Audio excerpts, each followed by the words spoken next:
Cordial saludo, apreciadas familias, jóvenes y niños.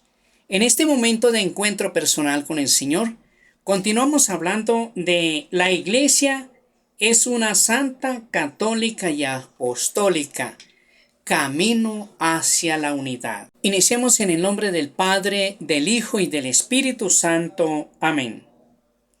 Aquella unidad que Cristo concedió desde el principio a la Iglesia, creemos que subsiste indefectible en la Iglesia Católica y esperamos que crezca hasta la consumación de los tiempos.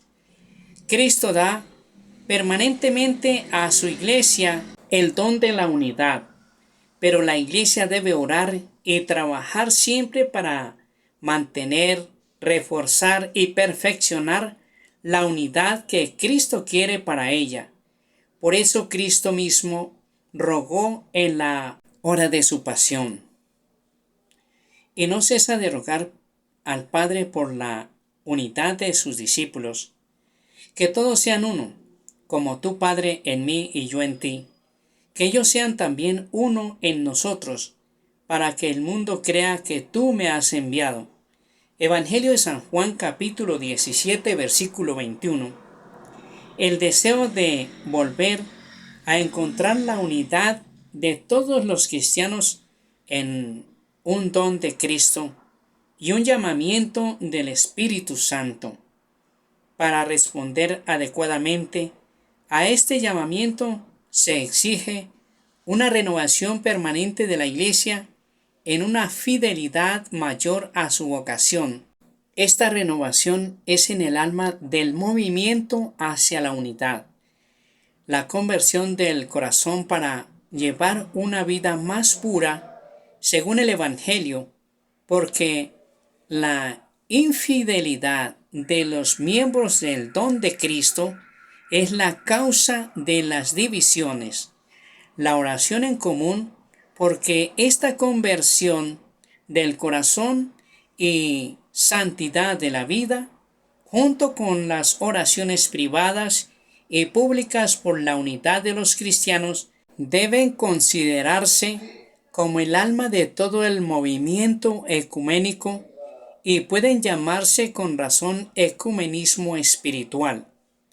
El fraterno conocimiento recíproco, la formación ecuménica de los fieles y especialmente de los sacerdotes, el diálogo entre los teólogos y los encuentros entre los cristianos de diferentes iglesias y comunidades, la colaboración entre cristianos en los diferentes campos de servicio a los hombres, la preocupación por el restablecimiento de la unión atañe a la Iglesia entera, tanto a los fieles como a los pastores, pero hay que ser conocedor de que este santo propósito de reconciliar a todos los cristianos en la unidad de la única Iglesia de Jesucristo excede las fuerzas y capacidad humana. Por eso hay que poner toda la esperanza en la oración de Cristo por la Iglesia, en el amor del Padre para con nosotros y en el poder del Espíritu Santo. Segundo, la Iglesia es santa. La fe confiesa que la Iglesia no puede dejar de ser santa. En efecto, Cristo, el Hijo de Dios, a quien con el Padre y con el Espíritu proclama el solo santo, amó a su Iglesia como su esposa. Él se entregó por ella para santificarla, la unió a sí mismo como su propio cuerpo y la llenó del don del Espíritu Santo para gloria de Dios. La Iglesia es, pues, el pueblo santo de Dios, y sus miembros son llamados santos. La Iglesia, unida a Cristo, está santificada por Él y en Él. Ella también ha sido hecha santificadora. Todas las obras de la Iglesia se esfuerzan en conseguir la santificación de los hombres en Cristo y la glorificación de Dios. En la Iglesia es donde está depositada la plenitud total de los medios de la salvación. Es en ella donde conseguimos la santidad por la gracia de Dios. La Iglesia, en efecto, ya en la tierra se caracteriza por una verdadera santidad. Aunque todavía imperfecta en sus miembros, la santidad perfecta está todavía por alcanzar. Todos los cristianos de cualquier estado o condición están llamados, cada uno por su propio camino, a la perfección de la santidad, cuyo modelo es el mismo Padre. La caridad es el alma de la santidad a la que todos están llamados. Dirige todos los medios de santificación, los informa y los lleva a su fin.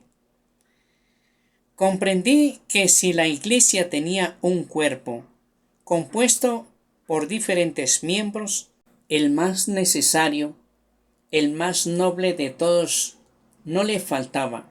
Comprendí que la Iglesia tenía un corazón y que este corazón estaba ardiendo de amor. Comprendí que el amor solo hacía obrar a los miembros de la Iglesia, que si el amor llega a apagarse, los apóstoles ya no anunciarían el Evangelio, los mártires rehusarían verter su sangre.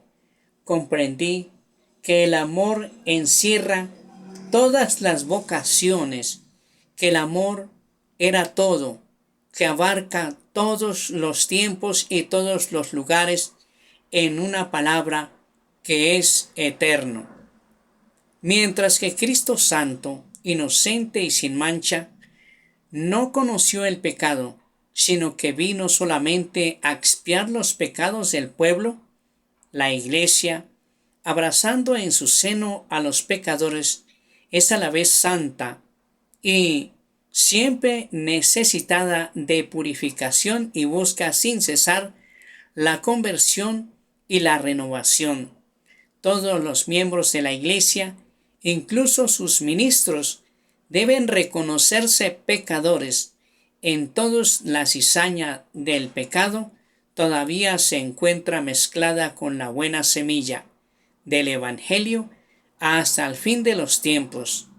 La Iglesia, pues, congrega a pecadores alcanzando ya por la salvación de Cristo, pero aún en vías de santificación. La Iglesia es, pues, santa, aunque abarque en su seno pecadores, porque ella no goza de otra vida que la vida de la gracia. Sus miembros, ciertamente, si se alimentan de esta vida, se santifican.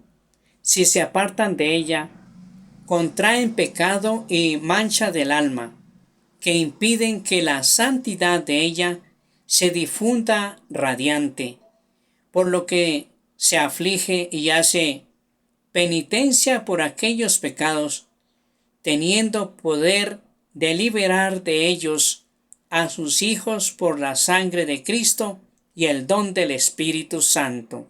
Al canonizar a ciertos fieles, es decir, al proclamar solemnemente que esos fieles han practicado heroicamente las virtudes y han vivido en fidelidad a la gracia de Dios, la Iglesia conoce el poder del Espíritu de santidad que está en ella y sostiene la esperanza de los fieles, proponiendo a los santos como modelos e intercesores.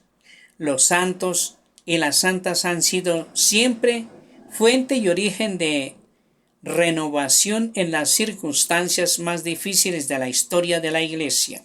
En efecto, la santidad de la Iglesia es el secreto manantial y la medida infalible de su laboriosidad apostólica y de su ímpetu misionero. La Iglesia en la Santísima Virgen llegó ya a la perfección sin mancha ni arruga. En cambio, los creyentes se esfuerzan todavía en vencer el pecado para crecer en la santidad. Por eso dirigen sus ojos a María. En ella la Iglesia es ya enteramente santa. Para gloria del Padre, del Hijo y del Espíritu Santo, el Señor nos bendiga y nos guarde de todo mal. Nos conceda la gracia de vivir en su paz y su amor, y nos guarde para la vida eterna. En el nombre del Padre, del Hijo y del Espíritu Santo. Amén.